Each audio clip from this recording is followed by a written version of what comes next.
Uma Noite em Ludendam, obra de Hélia Correa, 2014. 30 anos, disse a cara no postigo. 30 anos e não vos compreendo. A cara combinava com a noite, nevada e resistente ao temporal. Timothy Walmart estava habituado a que aparecesse gente a altas horas. Mas um desconhecido com sotaque não era frequente em Ludendam. Lidar com estranheza, no entanto, jamais constituíra um problema para os habitantes do medonho vale. Naquele dia, por exemplo, passara um vento horizontal que assobiava na largura minúscula das ruas como se fosse o espírito de um rio. E nas costas e nas encostas, todo o gelo brilhava sem que um floco, uma folha se mexesse. Os carneiros desciam para junto do calor emanado pelas casas. A tinta com que os donos os marcavam fazia lembrar máscaras de guerra. O sino da igreja de St. Mary tocara a despropósito, mas isso não transtornou ninguém. Medo haveria se pensasse num tremor de terra. Warnold abriu a porta, devagar. O vento horizontal fazia o homem procurar equilíbrio, como um bêbado. E quer entrar? Já quero entrar desde ontem, respondeu o estrangeiro, mas perdi-me. O estalajadeiro olhou para dentro, rindo porque o homem mentia, e ele achou graça. Ninguém que se perdesse no inverno poderia viver para contar. Restava nessa noite um só cliente, e era para ele que Timóteo olhava, fazendo comentários sem palavras.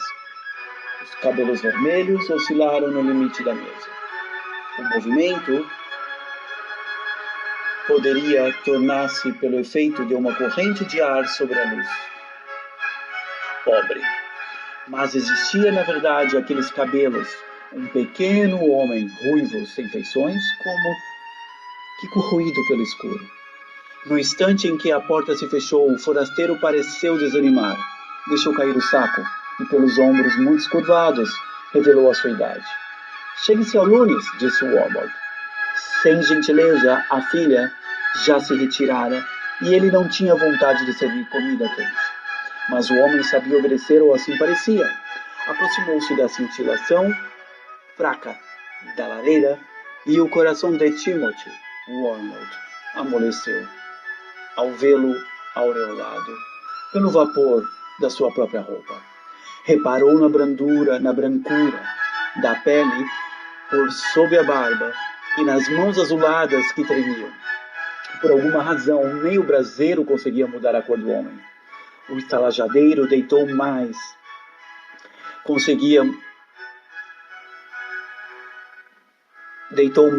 turva, e o pequeno ruivo suspirou. Chegou-se atrás, incomodado pelas faíscas. Era nitidamente uma pessoa que tem dificuldade em acordar. Seja qual for a hora e o grau de interesse.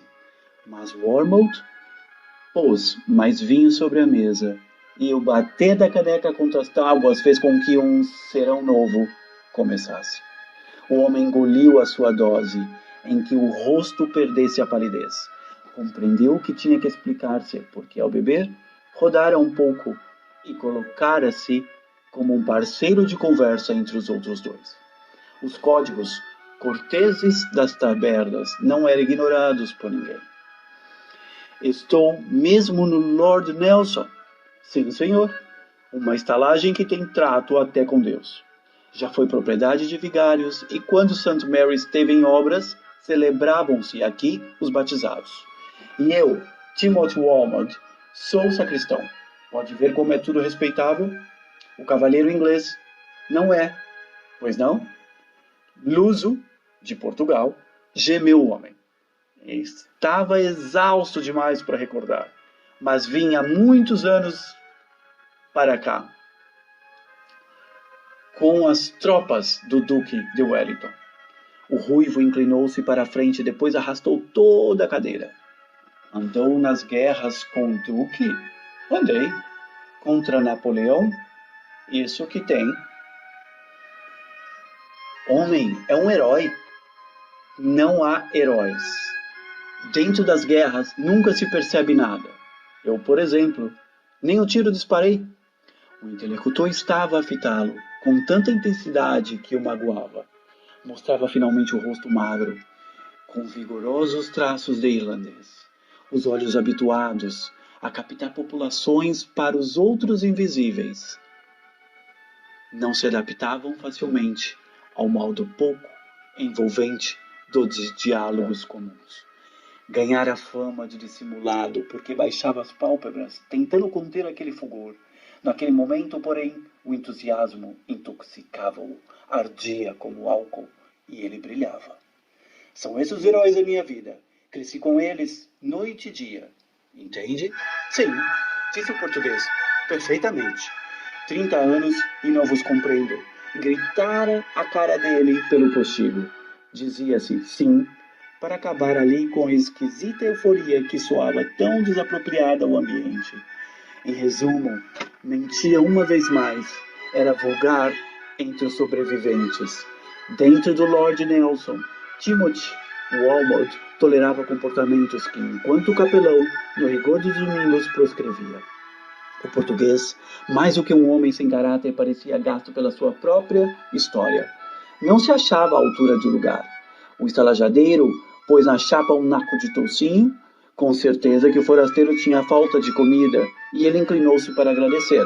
Ainda assim, continuava branco e sem vontade de comunicar. Percebia-se bem que a velha guerra descera no sistema da memória e jazia em camadas subterrâneas. Ao contrário de muitos outros casos, não produzira uma mitomania. Mas o pequeno ruivo, ante a presença tão física de histórias de infância, aguardava o relato, iluminado por uma espécie de antecipação. Wormald achou que o homem era ingrato. Fale um bocado aqui com o Sr. Brontë. Não pense que se trata de um inútil. Com esta idade, sabe mais que os mestres. É capaz de escrever com as duas mãos ao mesmo tempo, um lado em grego e outro em latim. O português passou os dedos pela boca, depois lambeu-os, evitando o desperdício. Toda a sua atenção se concentrava no ali. Mento se concentrava no alimento no pedaço de toucinho. Aos seus olhos, tornava-se pequeno. Havia nele um organismo que se enrola para minimizar os prejuízos. Os outros aguardavam sem piedade. Este senhor é Patrick Brontë. O Brontë dele não se relaciona com o Duque de Brontë, o Lord Nelson, que é a glória de toda a Grã-Bretanha. Não foi só esta. Muitas estalagens passaram a usar o nome dele.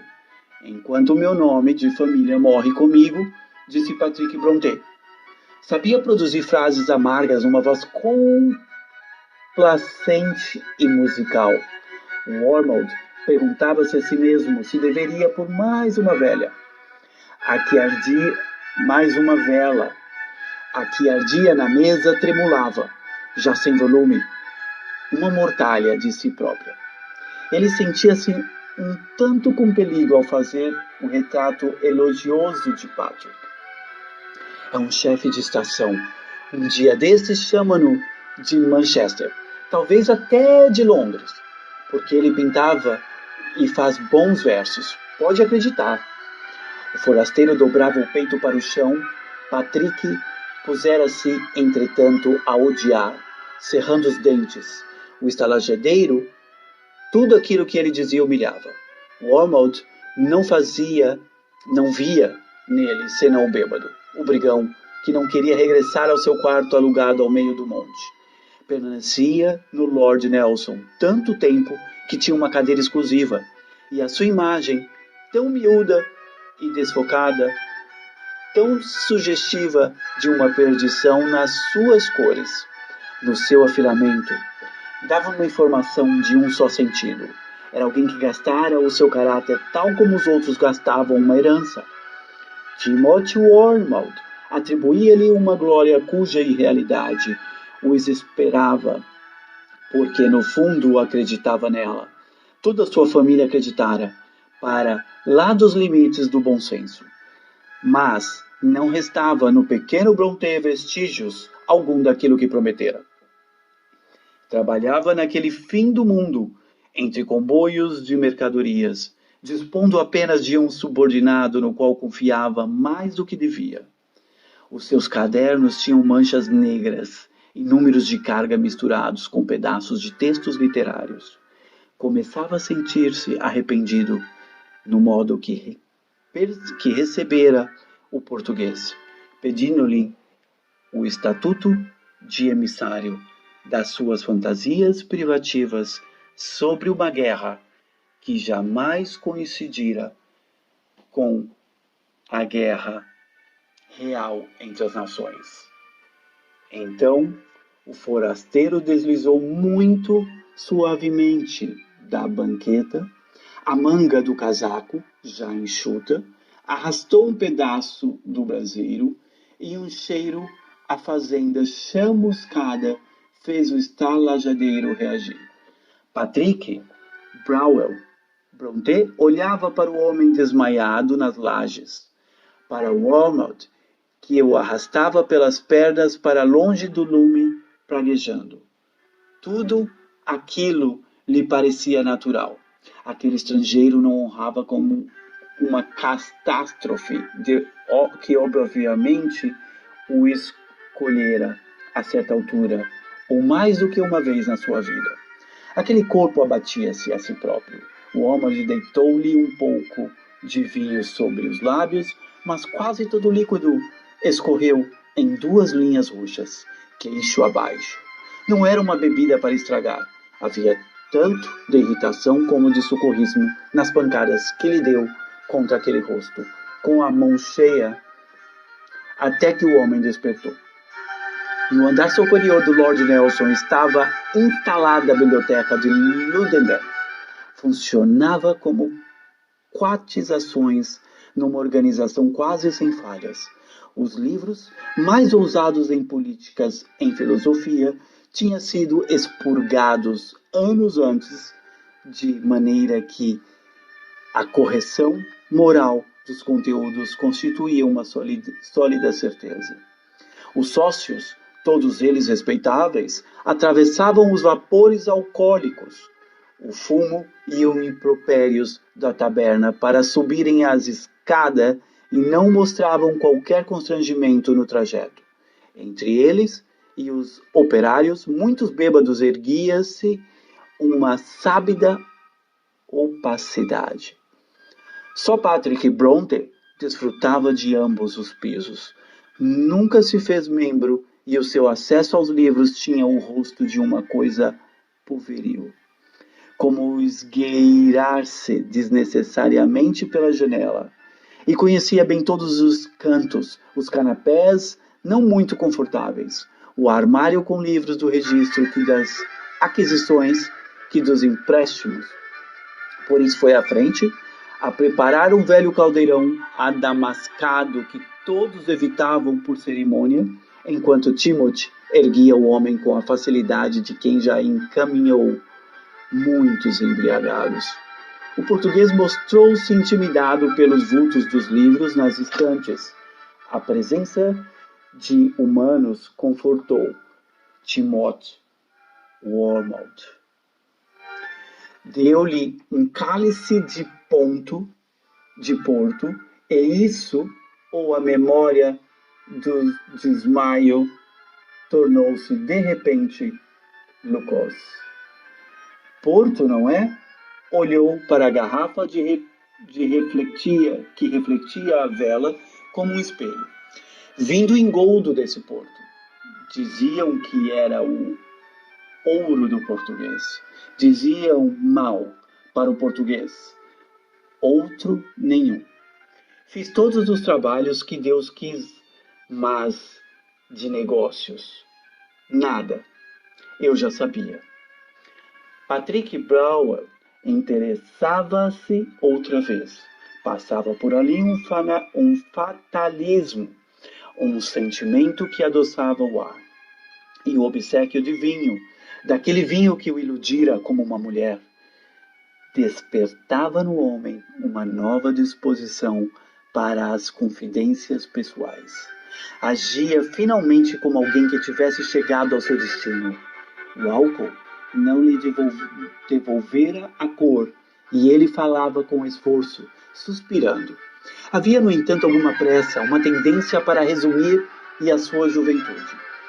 Com a guerra peninsular e os exércitos ingleses que tentavam, em vão, criar maneiras nos portugueses que se incorporavam, pouca atenção ganhou na narrativa.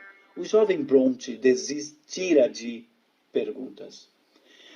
O encavalgamento das palavras do português determinava o ritmo. Walmot desceu para avivar as brasas e levou muito tempo a regressar. Antônio Pires, apresentou-se o homem, e esclareceu que esse era um nome sem nobreza, um nome a condizer com a sua vida. Não chegara a formar uma família, não chegara sequer a ter amigos.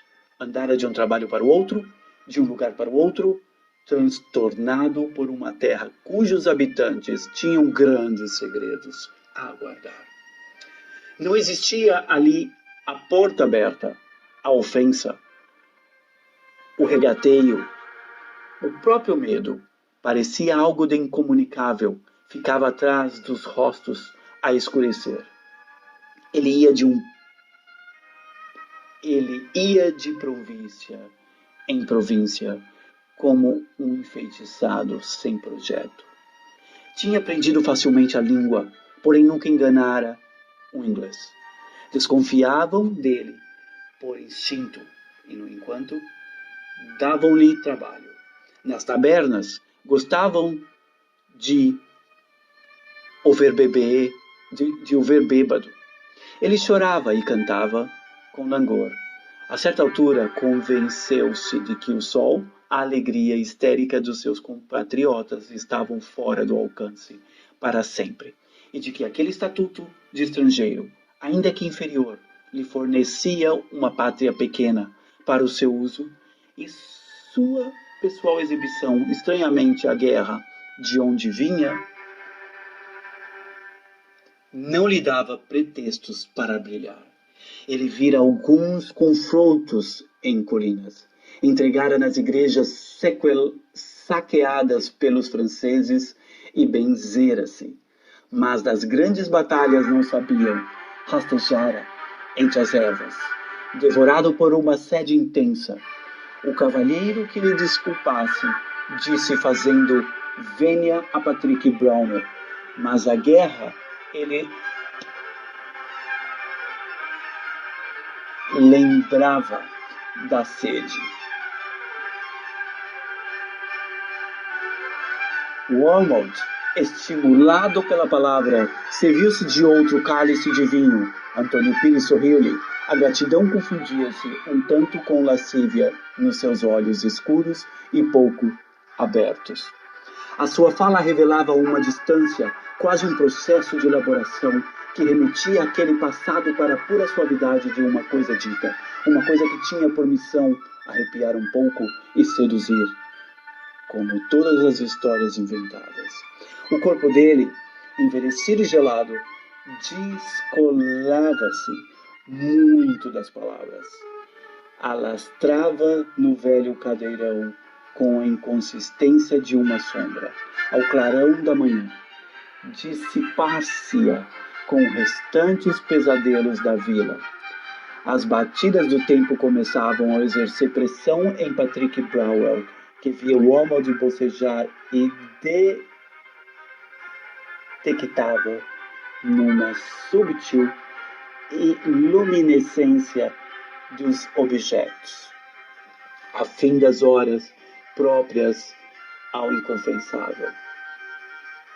Tocou no português para o estimular, empurrando-lhe peito com os dedos. E que lhe aconteceu agora aqui? Por que andava à procura do Lord Nelson? Antônio Pires reagiu. Dir-se-á que o contato de Patrick o queimava. Voltava a ser um homem assustado, um homem singular ao seu terror. Eu preciso é de um padre e sério, um padre que me possa perdoar. Eu sou sacristão, lembrou Warner.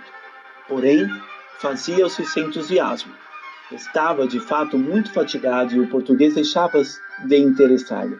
Anos atrás, quando a igreja fora refeita e ampliada, os batizados celebravam-se dentro da estalagem. Era um lugar de Deus, ao mesmo tempo que um lugar de consolo pelo vício. Wormwood pensou em tudo isso, mas achou que não se impunha um tal esclarecimento.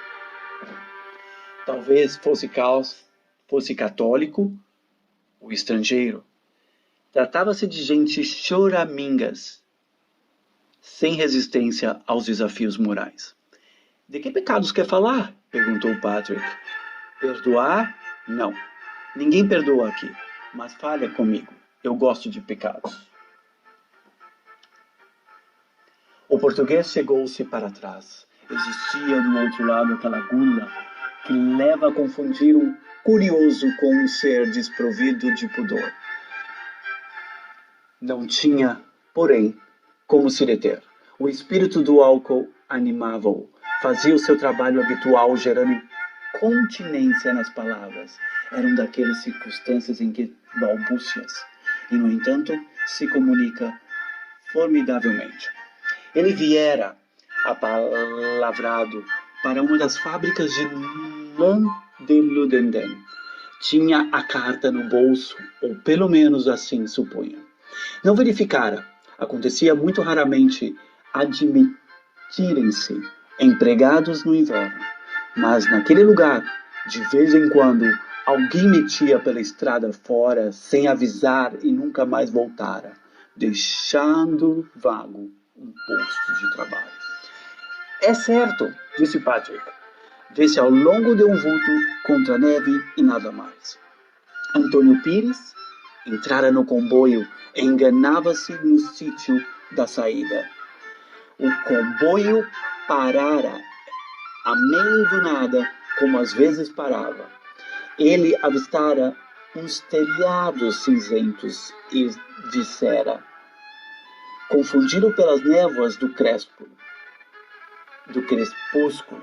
Alguém gritou para avisar, lembrava, mas julgou que troçavam que diziam o adeus de quem vê um solitário caminhar sem muita convicção. O comboio servia muito mais que para transportar carvão do que pessoas. E as próprias pessoas que ele levava deixavam certa sujidade no contato. Tudo o que ele queria era chegar ao seu destino, procurar a estalagem de Lord Nelson, onde o esperava numa primeira refeição e cujo dono o encaminharia para as fábricas onde iria trabalhar. Por sobre o gelo e a negridão das urzes, dirigiu-se ao aglomerado de edifícios. Atravessou o ponte sobre o rio que levava águas bravas, cor de cobre. E quando se virou, com a certeza de que não se apeara em Ludenden, viu a locomotiva a fumegar numa distância já fora de alcance, que dos seus gestos, quer da sua voz. Os edifícios não passaram de ruínas, umas grandes ruínas conventuais. Mostrava mais tijolo do que pedra nas paredes semidesmoronadas, denunciando assim uma pobreza que contrastava com a amplidão. Antônio Pires não era assustadiço. A perspectiva de passar a noite que avançava depressa num local abandonado não o perturbava. Tinha os recursos de um sobrevivente. Sabia estabelecer propriedades e sabia o tamanho dos perigos aos quais um imprudente se exporia se desprezasse as trevas naturais. Havia, aliás, vestígios de outra gente que se abrigara ali. Cinzas, excrementos, o coração batia-lhe sem glória, tal como um coração apavorado. Enquanto ele procurava troncos secos, só minutos depois compreendeu aquilo que o coração estava a ouvir. A voz chamava muito fracamente, num misto de canção e de queixume. Ressoava por dentro das abobadas e A espaços, perdia-se nos ares que revoloteavam pelas fendas. Era uma voz claríssima, apesar da pouca intensidade. O português ficou imóvel e pensou que a voz chamara por ele desde o comboio, ou mesmo antes. Que aquela voz chamara toda a vida, criando um movimento que o forçava tanta deslocação de terras em terra. Recordava-se de mim? Dizia a voz, numa frescura de rapariguinha. Antônio Pires benzeu-se. Conhecia as histórias de almas em tormento. Achava-se preparado para tudo, menos para essa espécie de terror. Mas a luz do crepúsculo penetrava ainda muito dentro das ruínas. Estava longe de oferecer consolo, mas pelo menos propunha um contraponto. Suavizava a imaginação. O português ganhou calma necessária para se adentrar. Um pouco mais, dizendo para si próprio que fazia apenas o reconhecimento do terreno.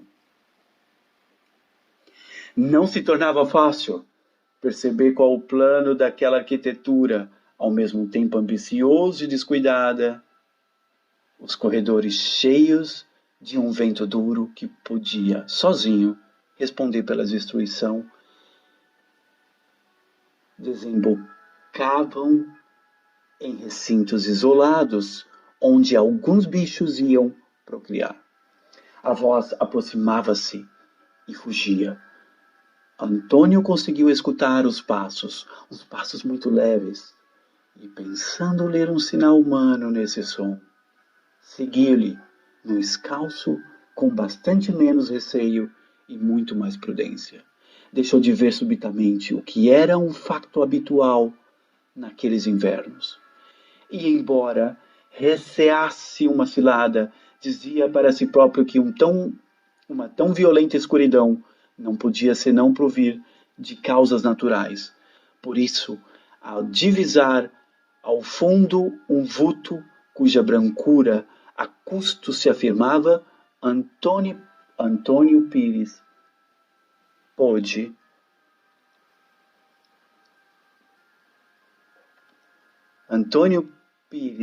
pôde raciocinar, interpretar a escassa informação e concluir que havia ali uma mulher.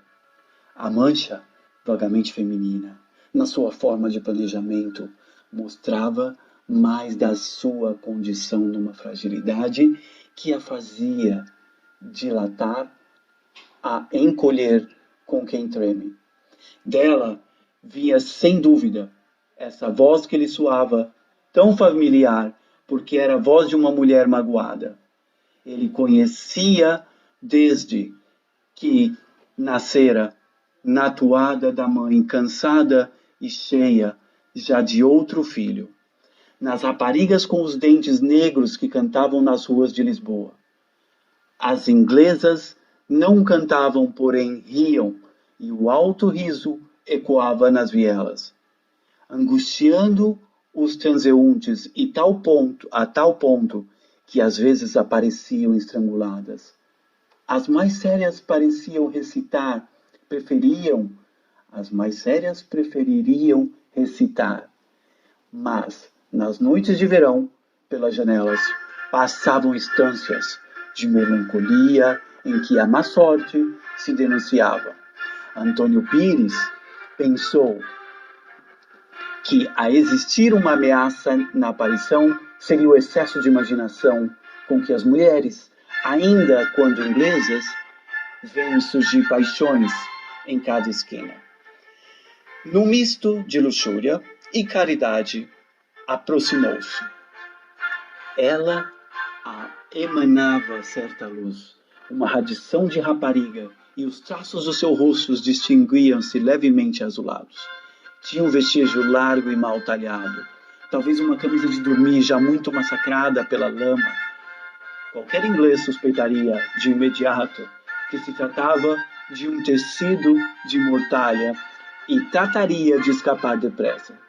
Sabendo a mulher, esvoaçaria ao português Porém, faltava aquela educação que atribuía aos mortos um ser físico.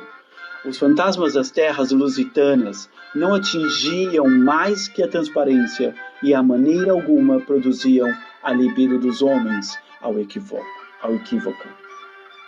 E ele que havia quase 30 anos e ia calcorreando aquele país, não trocara de fé nem de visões.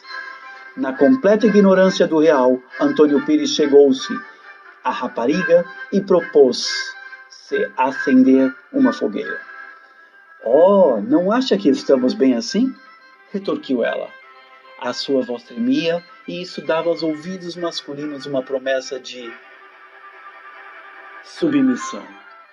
Ele pensou que uma forma de pudor lhe estava a exigir a escuridão, e o pensamento entrou no corpo e o aqueceu. Perdeu-se no caminho? Perdeu-se no caminho? Perguntou. Parece-me sempre, sussurrava. Perto do cabelo do homem, sussurrava sem hálito. E o senhor? Queria sair em Ludenden? Queria sair em Ludenden. É, perto. É por onde o reverendo Crismahan anda. Disso não sei, respondeu ele. Não conseguia evocar um reverendo sem censura. Os padres não deveriam fornicar. A mulher riu. A sua carne jovem dava sinais por baixo do vestido. O sexo distraía o português da história que ele tinha para contar. Era a história de amor de William Grisham, cuja mulher morrera muito nova. Ele, como que fugira do lugar, tomara conta da paróquia de Walworth, onde a boçalidade e o desrespeito pelos ministros de Deus criara fama. A amargura do reverendo, que o princípio fizera dele um homem revoltado, tornou-se depois a direção correta. A igreja que Crismahan encontrava vazia foi-se enchendo com a gente que ele tirava, à força de chicote, das tabernas.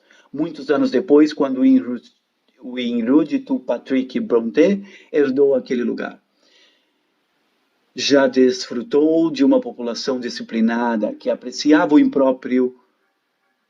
improviso dos sermões. No momento da morte, William Crismahan exigiu que o levassem pela chaneca para ser enterrado em Ludenden, dentro da sepultura da mulher. Os homens de Howard carregavam o caixão pelos campos agrestes, escorregando, intrigados com o peso excessivo daquele velho. Nenhum deles revelou essa vontade que os tornava nervosos.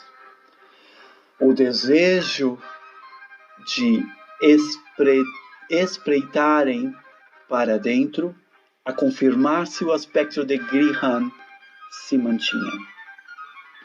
Quando ampliaram a igreja, aquela zona do cemitério desapareceu.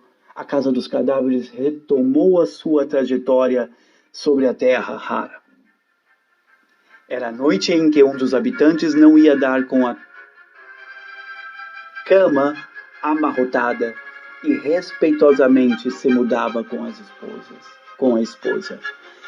Se a tivesse para a cozinha.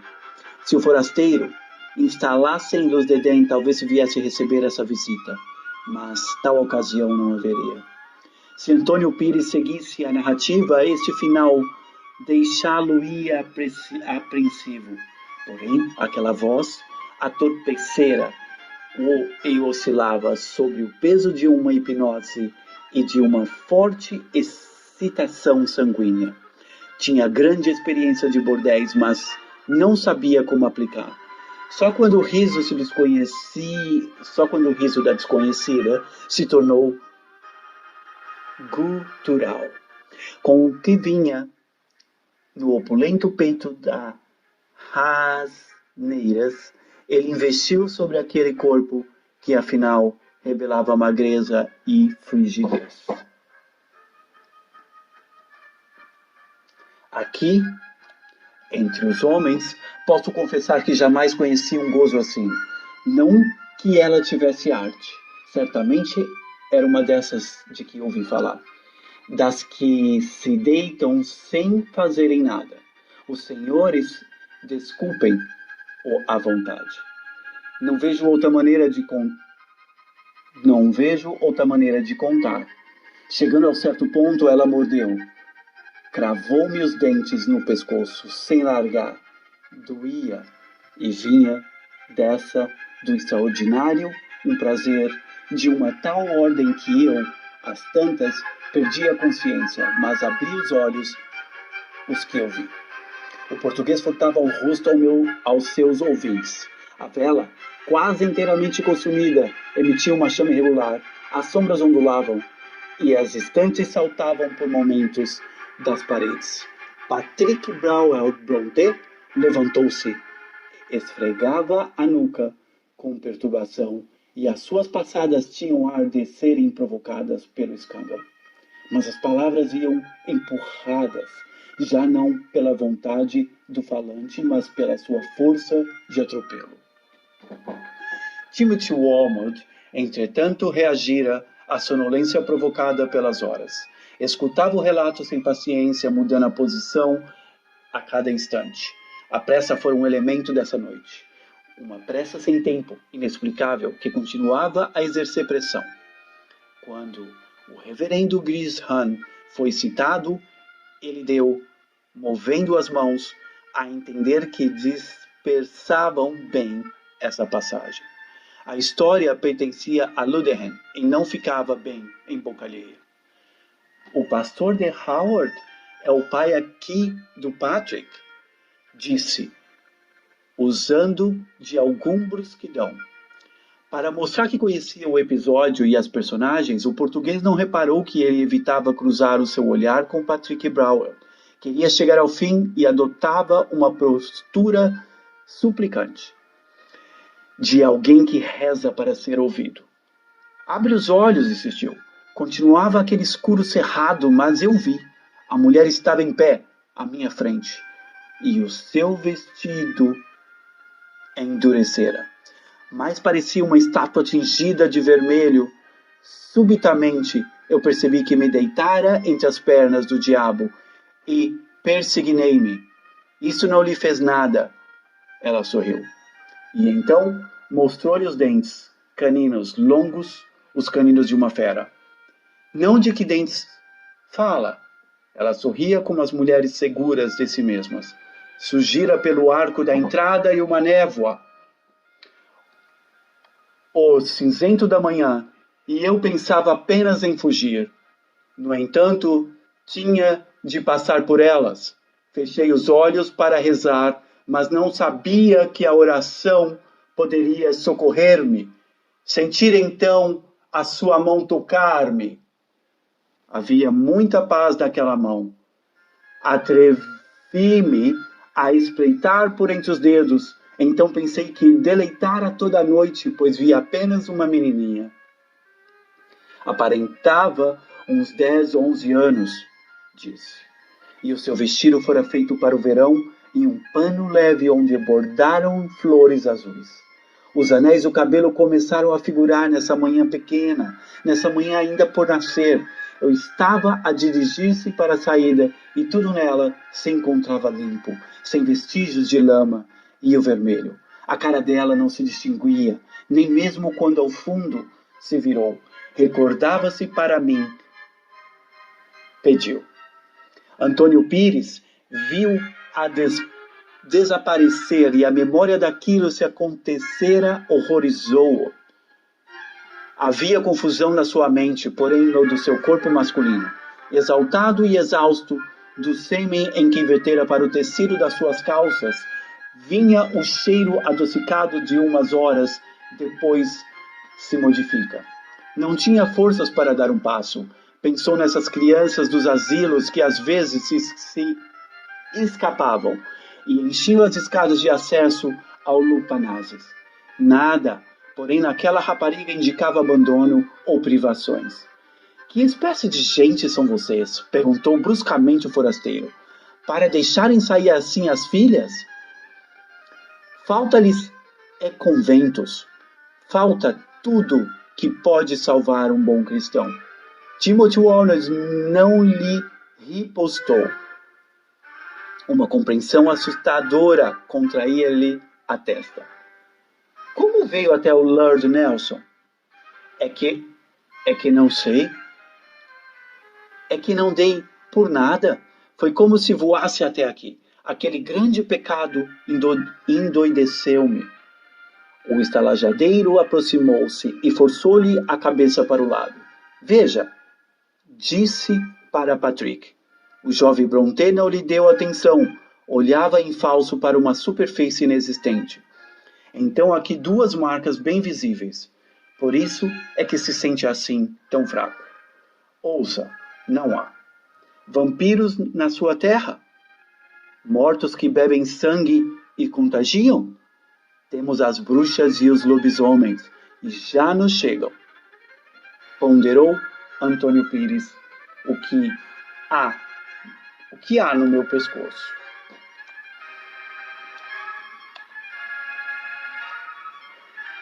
A adentada. Homem, hoje ainda não, mas amanhã você também se tornará um vampiro.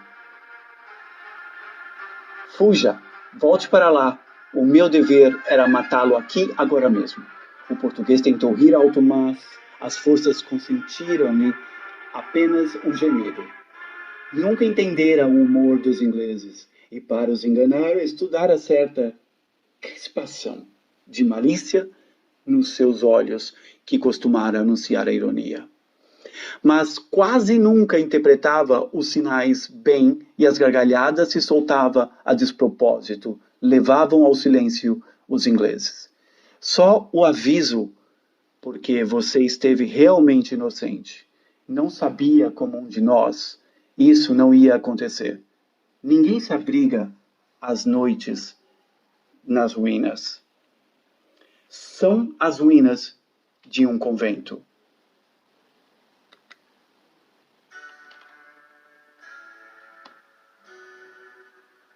Não são. Disse Patrick. Falava iradamente aos seus membros miúdos e elásticos. Batiam. Numa espécie de voo, assim diziam que a caminhava e o filho do Coleridge, com quem Patrick Brower se encontrara. Mas nesse caso não se expunham uma leveza, a qualidade própria de uma cria gerada entre poemas opiáceos. Patrick lidara com horror, aquele que nos rebenta o rosto, se for dito. Warner compareceu do estrangeiro, tão condenado e tão ignorante. Não são, repetiu ele, suavemente. A construção junto ao ponte era um abrigo para os caminhantes. Caiu por ele, como tinha de cair. Ninguém passava ali mais do que uma noite, e depois a palavra circulou, e há muitos anos que ninguém lá ficava, havia cinzas. Outros forasteiros, pois você não sabe bem como a avó chama. O português passou as mãos pelo corpo, percorria um frio, um mal-estar. A sua carne havia percebido mais cedo do que ele, transformava-se. Cheias de pó, as veias tinham sede. As histórias de aldeia da infância contavam como um homem assistia à eclosão do lobo, do focinho, das garras em si próprio, ao prelúdio. E, no entanto, o processo de transfiguração não era equivalente. O lobisomem vagueava pela noite com tristeza. Não chegava a pecar, sofria só, mas a mulher e na rapariguinha vibrava uma alegria, uma maldade. E o sexo dominara aquele encontro. Não um sexo animal irresponsável, mas um sexo indiciado de toda a culpa humana em que também a alma se implicava. A luz da vela tinha extinguido sem que os vultos por isso se sumissem. Era a manhã que entrava pelas frestas. Timothy Warner sacudiu o português. Volte para lá. Eu dar-lhe-ia ao consolo da igreja, se pudesse. Mas a igreja não vos tem em conta. Não são as coisas de Deus nem dos diabos. São coisas que um poder que ainda anda à solta. Com lentidão, abriu uma portada e Antônio Pires encolheu-se, defendendo as pálpebras fechadas com os dedos. Hoje é transição e já lhe custa. Amanhã morre a menor luz do dia. Saia, corra, de volta para o abrigo. Sobretudo, não fale com ninguém. Veja os seus dentes. Já não são normais. Se alguém desconfiar, espeta-lhe um pau pelo peito dentro, até que saia o grito. Não compreendo, disse o português, não compreendo nada do que dizem. Mas tinha apenas o estalajadeiro como interlocutor. Patrick Brauer deixara de falar. Ia pisando, como uma grande cólera, o soalho. Ao lamento de Antônio Pires, estacou. Levante-se, que eu vou consigo até lá, disse. O estalajadeiro recuou sob o impacto da surpresa. É doido? Eu levo o homem para o seu destino. Recordar-te de mim. Tenha certeza de que foi isso o que a criança disse? Disse-o a voz. Assim que me apei, essa voz foi o fio que me prendeu. Se a próxima está sujeito ao mesmo. Essa criança é minha irmã Maria. Essas palavras são-me dirigidas. É a minha irmã morta que me chama. Ouvi muitas vezes. Só que até hoje eu nunca soube de onde me chamava.